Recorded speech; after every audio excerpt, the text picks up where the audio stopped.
Assalaamu alaykum kabajamtoota hordoftoota keenya. Arraantana mee waa'ee moo'ichaa masaraa Aayidus haa dubbannu. Akkasumas waa'ee gaa'ila Abdurrahmaanii fi giiftii Aliinaa waliin haa dubbannu. Gaa'illi isaanii akkamitti ta'uu danda'a kan jedhamu kan dubbannu ta'a xiinxala keenya kan irraa keessatti jechuudha. Akkuma beektan seenaa keessatti masaraan Aayidus Abdurrahmaaniin dhuunfatame yookaan injifatame. Akkasumas filimni yookaan akkaataan filimni itti deemu jiru akkuma seenaa sanitti kan hojjetamaa jiru fakkaata. Abdurrahmaan loltoota muraasa qofa qabatee masaraa sana dhuunfachuudhaaf deeme. Garuu ammoo akka seenaa keessatti loltoota muraasa san keessaa Koonur Alp yeroo sanitti isa waliin ture. Garuu ammoo filima keessa yeroo ammaa kana Koonur Alp waan hin jirreef Tuuraan Alp bakka isaa bu'eeti jira. Akka isiniif ifa ta'uuf jecha masaraan kun humna waraanaatiin osoo hin taane siyaasaan kan injifatamedha yookaan siyaasaan mo'ame. Akkuma beekamu gargaarsi dhoksaadhaa masaraa san keessa tureeti jira. Ammas akkuma wal fakkaatutti akkuma seenaa sanitti filima keessatti illee bifuma saniin ni ta'a. Daawwattoota keenya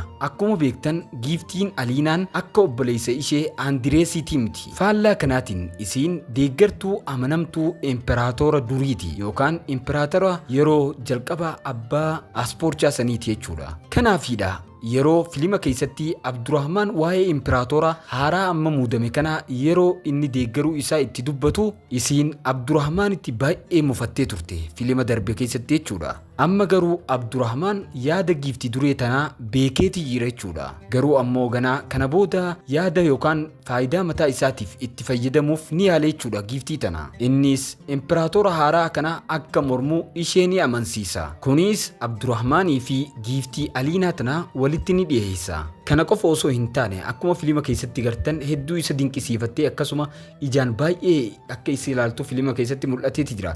Kana qofa osoo hin taane hariiroon isaan gidduu jiru sababa kanarraa kan ka'e ijaaramuu ni jalqaba.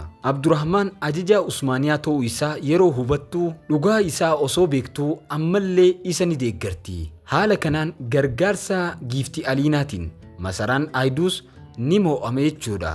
Akkasumas akka seenaa keessa jirutti illee isteeppuma ammaan tan isinitti himne kanaan ni ta'a jechuudha yookaan bifuma kanaan filima keessatti illee ni agarsiifame jechuudha. Osmaanonni jalqaba masaraa sana ni marsan. Sana booda waraana Bizaantiin haleellaa tasaatiin injifatan. Injifannoon kun humna Usmaaniyaa kaaba dhihaa Anaatooliyaa keessatti waan cimsee fi moo'icha gara fuula duraatiif karaa saaqeef murteessaadha ture. Kanaaf masaraa Aayidus sababa kanaan yookaan akkaataa amma isinitti himne kanaan injifachuu danda'an jenneeti yaadna akka xiinxala keenyatti jechuudha.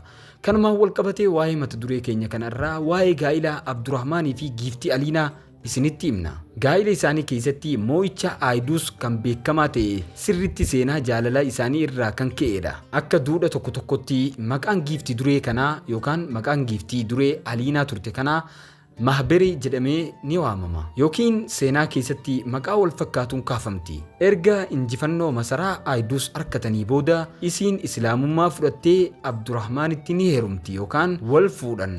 Kanaafidha filima keessatti intalti Aliinaa jedhamtu kun kan dursitee injifannoo Aayidus duratti isiin dhuftee filima keessatti makamteef sababa kanaafi akka seenaatti wal fakkeessuudhaaf jechuudha. Jaalala isaan lamaanii irratti gaa wanni shakkisiisu tokkollee hin jiru. Akkuma filima keessatti gartan yeroo baay'ee Abdurrahmaaniin yeroo wal arkitu hunda ija isiitiin akka ajaa'ibatti yookaan akka nama isa jaallatee jirutti baay'ee kan laaltuuf. Kanaaf hariiroo isaa kanaa isaan lamaan kanaa walitti dhiyeessuudhaaf jecha tarkaanfii akkanaa kana fudhatamaa jira jechuudha. Kabajamtoota hordoftoota keenya Abdurrahmaanii fi Aliinaan akka keenya kanatti yookaan akka nuti xiinxalle kanatti akka wal fuudhan ni barbaaddu. Koomentii irratti deebisuu hin dagatina. Viidiyoo keenya kana laayik godhuudhaan akkasuma hiriyoota keessaniif sheer godhuudhaan nu cinaa dhaabbadhaa isiniin jenna. Warroonni chaanaala keenya haaraa taatan chaanaala keenya subscribe godhachuudhaan mallattoo bilbilaa kana bantanii ol irra kaa'achuu hin dagatina. Sagantaa biraa qabannee haga walitti jechaanutti nagaan nuuf turaa isiniin jenna.